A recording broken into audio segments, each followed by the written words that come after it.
Notre Seigneur a célébré la Pâque juive, il en a respecté le rituel, et puis le repas s'est déroulé de façon très conviviale. Sauf que, à la fin, les apôtres se sont un peu disputés. Et ce n'est pas la première fois d'ailleurs qu'ils se disputent sur ce sujet. Ils voudraient savoir qui sera le plus grand dans le royaume des cieux. Oh, notre Seigneur leur avait déjà répondu. Il avait fait venir un petit enfant. Il avait mis un enfant au milieu d'eux.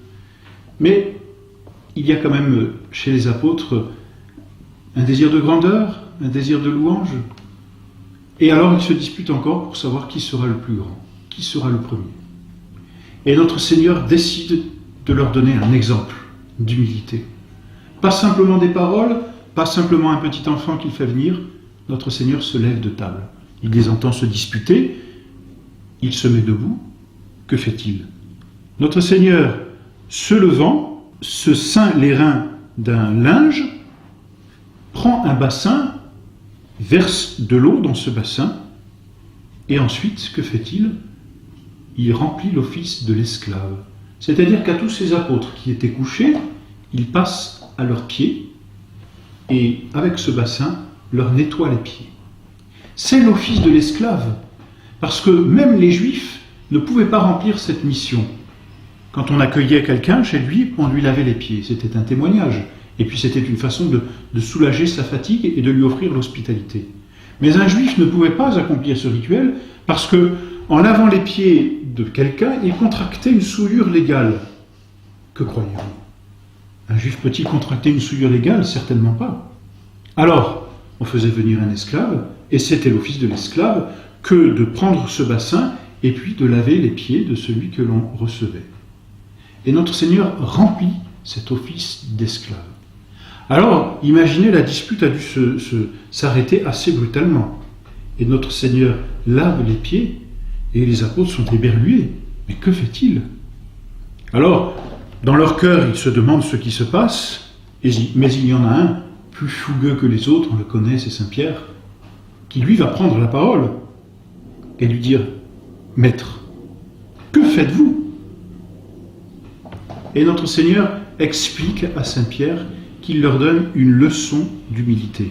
« Maître, que faites-vous » Et notre Seigneur répond à Saint Pierre « Ce que je fais, tu ne le sais pas maintenant, mais tu le comprendras après. » Alors Pierre, fougueux comme il est, lui dit « Maître, tu ne me laveras jamais les pieds. » Mais oui, Saint Pierre a beaucoup de respect pour notre Seigneur, c'est son maître, et c'est pas au maître de laver les pieds, c'est à l'esclave. Il y a un respect de la part de Saint Pierre, mais il y a aussi une incompréhension de l'enseignement que notre Seigneur veut lui donner. « Si je ne te lave pas, tu n'as pas de part avec moi, dit notre Seigneur. » Et là, notre Seigneur révèle aussi le symbolisme de ce lavement des pieds qui manifeste ou qui annonce le sacrement de pénitence, de purification intérieure de l'âme. Alors, vous voyez, Saint Pierre qui lui veut avoir part avec notre Seigneur, dit « Alors Seigneur, non seulement mes pieds, mais encore les mains et la tête. » Et notre Seigneur lui dit « Non, celui qui sort du bain n'a pas besoin de se laver. » Il voulait dire par là que ceux qui sont déjà en état de grâce n'ont pas besoin d'être lavés entièrement. Ils ont besoin simplement qu'on les purifie des petites imperfections. C'est ce que représente ce lavement des pieds. Et ensuite, notre Seigneur donne la leçon. « Comprenez-vous ce que je vous ai fait? Vous m'appelez Maître et Seigneur, et vous avez raison, car je le suis. Si donc je vous ai lavé les pieds, moi le Seigneur et le Maître, vous aussi vous devez vous laver les pieds les uns aux autres, car je vous ai donné un exemple, afin que vous agissiez, vous aussi, comme j'ai agi envers vous. » Et notre Seigneur enseigne de ne pas chercher les honneurs extérieurs, ni les honneurs du monde. Il enseigne que celui qui veut être le maître se fasse le disciple de quelqu'un. Que celui qui veut être grand s'humilie. C'est donc premièrement une leçon d'humilité que notre Seigneur donne à ses apôtres. Voyez, en parole et en action. Avec cette leçon d'humilité, c'est une leçon de pureté que notre Seigneur leur donne. Apprendre à être pur, il va instituer le sacerdoce, il va instituer la Sainte Eucharistie, et notre Seigneur rappelle la grande pureté qu'il faut avoir pour approcher de ce sacrement. Et avec cette leçon de pureté, selon les paroles mêmes de notre Seigneur Jésus-Christ, c'est une leçon de charité fraternelle que notre Seigneur donne à ses apôtres, leur enseignant justement à aimer Dieu et à aimer le prochain, parce que c'est un seul et même amour. Et en même temps que notre Seigneur donne cet exemple, il y a cet avertissement que notre Seigneur donne à Judas. Et là encore, bonté de la part de notre Seigneur, qui avertit Judas. Parce qu'il dit, vous êtes purs. Vous aussi, vous êtes purs, dit-il à ses apôtres. Mais pas tous, ajoute-t-il. Et les apôtres ont entendu cette parole. Et ils sont inquiets. Parce que personne, sauf Judas, ne sait qui est le traître. Et notre Seigneur, là, par cette phrase, où il touche le cœur de Judas sans avertir les autres, et quelle discrétion de la part de notre Seigneur. Notre Seigneur touche l'âme de façon discrète et profonde. Judas a dû se sentir remué. Et pourtant, personne ne savait que c'était lui, mais lui savait. Et il savait que notre Seigneur savait. Ça n'était pas encore trop tard pour se dire, bon, j'arrête là, il le sait. Hélas, Judas s'entête. Mais voyez l'avertissement et la bonté de notre Seigneur pour Judas.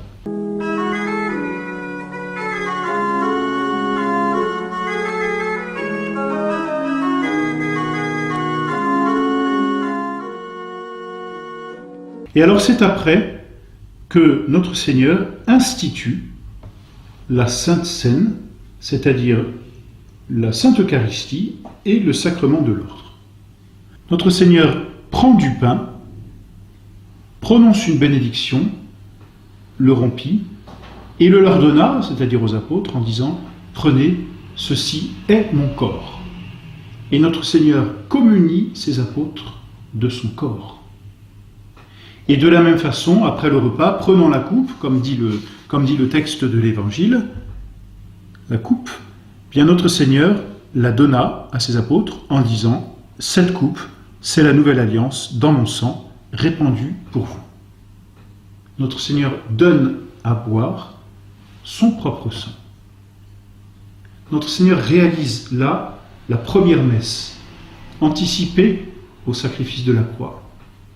Mais c'est déjà un véritable sacrifice, car dans tout sacrifice, il faut trois choses. Il faut qu'il y ait une offrande, ce qu'on appelle l'offertoire, offrir la victime, et notre Seigneur s'est déjà offert au temple le dimanche précédent. Et notre Seigneur s'est offert toute sa vie à son Père. Donc l'offertoire est déjà réalisé.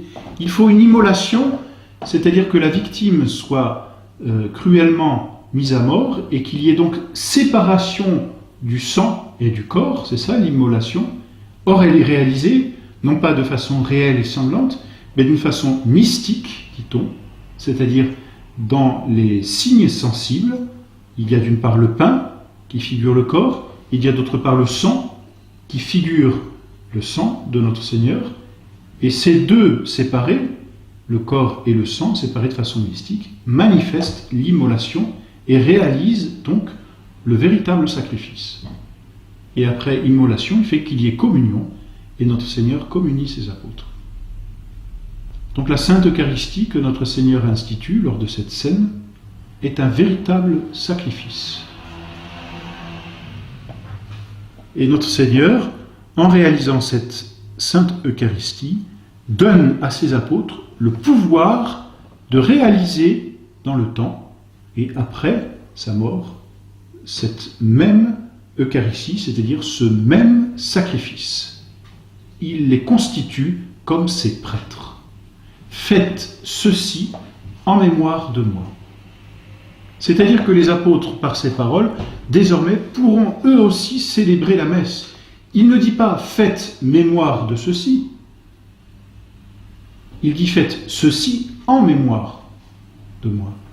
C'est-à-dire que le sacrifice que réaliseront les apôtres, la messe que célèbrent les prêtres, est un véritable sacrifice en ceci qu'il réalise ce que notre Seigneur a fait, et pendant cette scène, et sur sa croix.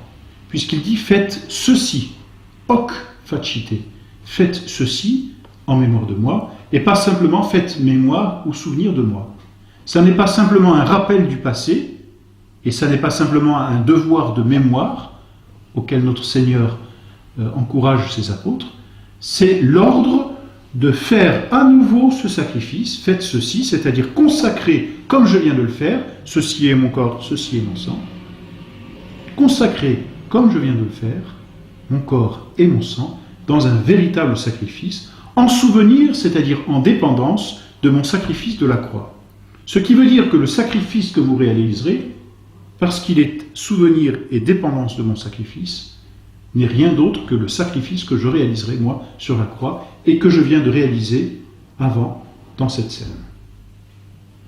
Voilà pour l'institution de la Sainte Eucharistie et du sacrement de l'ordre, c'est-à-dire du sacerdoce.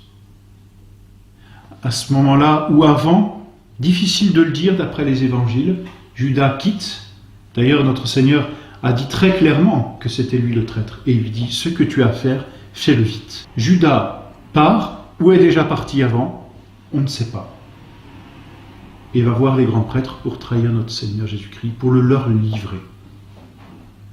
Après cette institution de l'Eucharistie et du sacrement de l'ordre, il y a ce que l'on appelle le discours après la scène.